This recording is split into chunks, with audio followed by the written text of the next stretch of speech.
Doctor Javier Urbano, él es académico especialista en migración por la Universidad Iberoamericana. Doctor, gracias por aceptar esta llamada y la comunicación con nuestra audiencia. A tus órdenes, Carlos. Buenas tardes.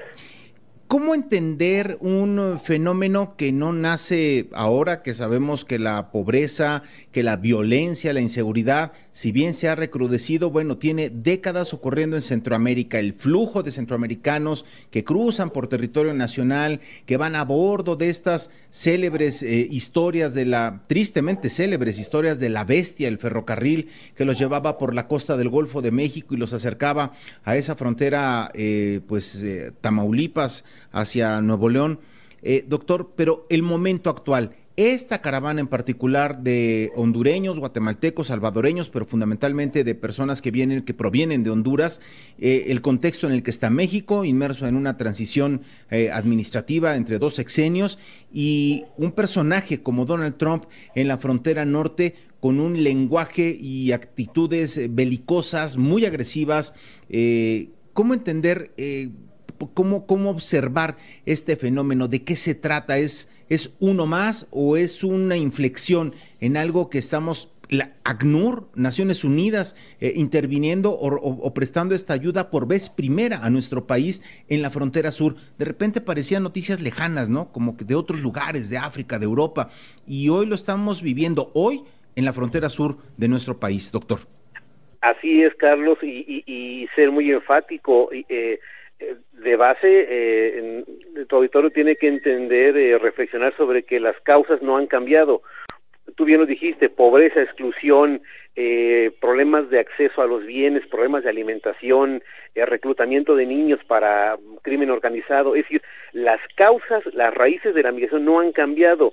Lo que está cambiando es la modalidad y el patrón de conducta de los migrantes. Es que ante el cierre de la frontera en Estados Unidos, ante el aumento de las políticas de contención del gobierno mexicano en frontera sur, ante el aumento del crimen organizado que se apropia de los migrantes, que los extorsiona, los secuestra, los asesina, ante esa circunstancia, lo que están haciendo los migrantes es solamente utilizar un contexto, un momento específico para decir: este momento me voy a constituir en un actor político y voy a exigir algo que no se me está dando por una vía pacífica. Y en ese sentido, la población migrante que estamos viendo, la que pasó el año pasado y la que seguirá pasando lamentablemente, solamente están aprovechando un contexto. Las otras modalidades de ingreso, de tránsito hacia México y a Estados Unidos han sido cerradas totalmente.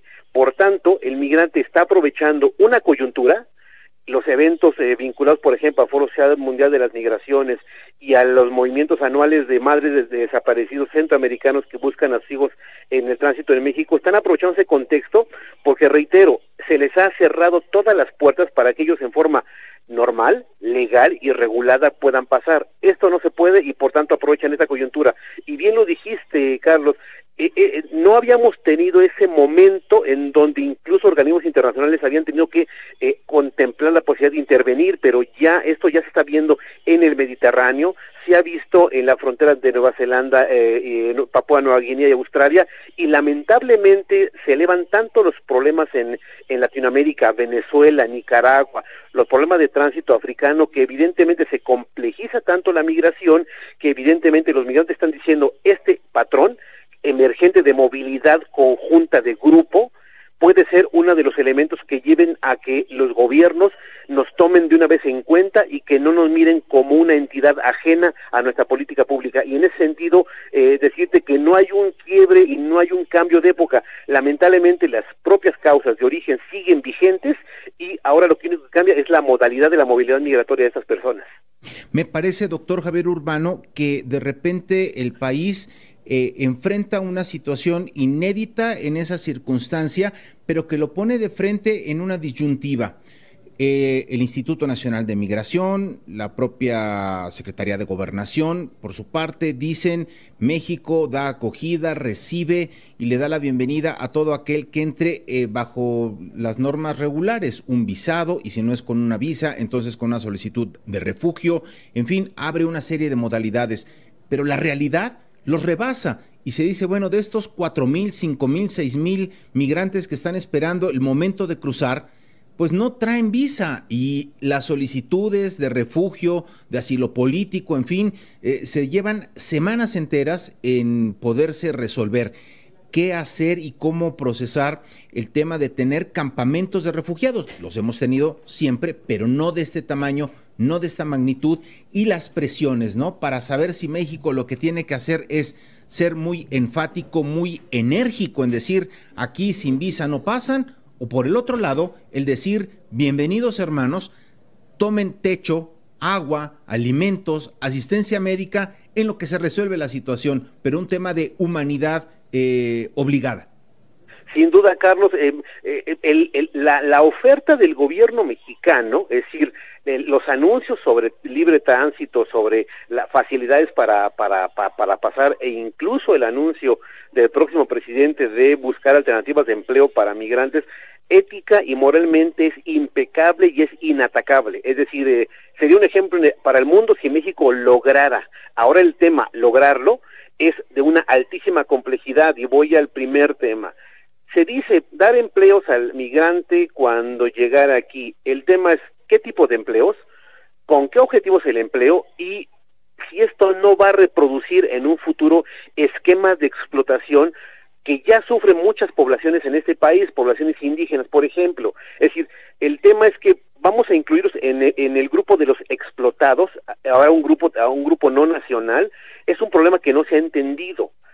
Dos, si uno se apega a la ley, uno tendría que decir, señor migrante, si usted no tiene los documentos específicos para ingresar, usted no es elegible. Eso lo dice la ley. Quien dice que hay que hacerlo por humanidad, lo hace desde la ética, pero entonces la ley no va a tener ninguna utilidad y entonces no nos sirve de nada. La ley es la que regula nuestra convivencia, por tanto tenemos un dilema de altísima complejidad. Ciertamente la autoridad debe hacer valer la ley porque para eso está hecha, pero hay una pequeña salvedad, y que se refiere a los problemas vinculados a corrupción e impunidad que muchas autoridades migratorias han hecho para atender las solicitudes de migrantes.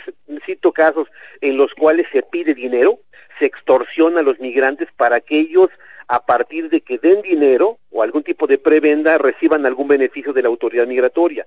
En este sentido, resumo, en este momento, y creo que históricamente la política migratoria o la estructura administrativa de la política migratoria en México es absolutamente insuficiente, siempre ha estado rebasada porque no está ni capacitada, ni certificada, ni actualizada, y no tiene los recursos económicos suficientes para gestionar esto que puede pasar, porque hoy son 4,000, Carlos. El problema es que de pronto eso va a llamar a otros migrantes que van a decir, mira, la autoridad mexicana está dando visas, está dando facilidades para ingresar, para transitar por México, y eso, reitero, en términos de lo ético y lo moral, es absolutamente impecable e inatacable. El tema es que tanta cantidad se puede prestar a lo que pasa el día de hoy, a que muchos funcionarios, no todos, no generalizo, pero sí digo con claridad, que ha habido constantes denuncias de funcionarios migratorios que han estado coludidos con crimen organizado, y en ese sentido, el que lleguen tantos se puede prestar a graves problemas de corrupción más allá de los que ya tenemos. Por tanto,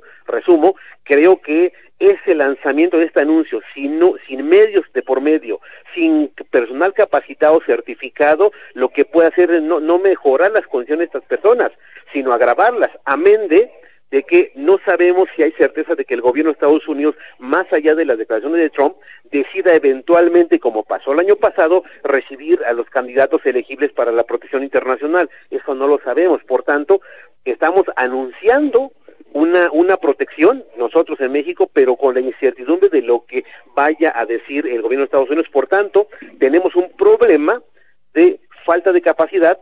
Se puede incrementar la cantidad de migrantes que van a transitar y no tenemos certeza si van a llegar a Estados Unidos. Entonces, ¿qué vamos a hacer con ellos en términos de su viabilidad como personas trabajadoras o como ciudadanos eventuales en este país? Y que su salida sea opcional y no una condena.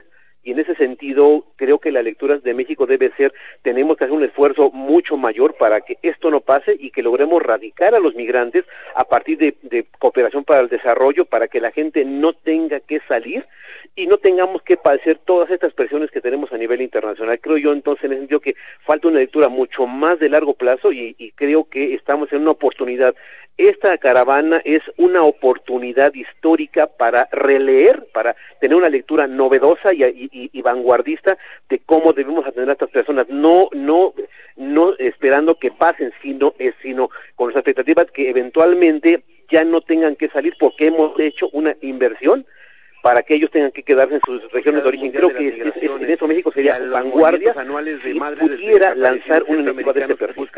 Doctor Javier Urbano, académico especialista en migración de la Universidad Iberoamericana. Muchas gracias, doctor, un placer. A las órdenes, Carlos, buenas tardes.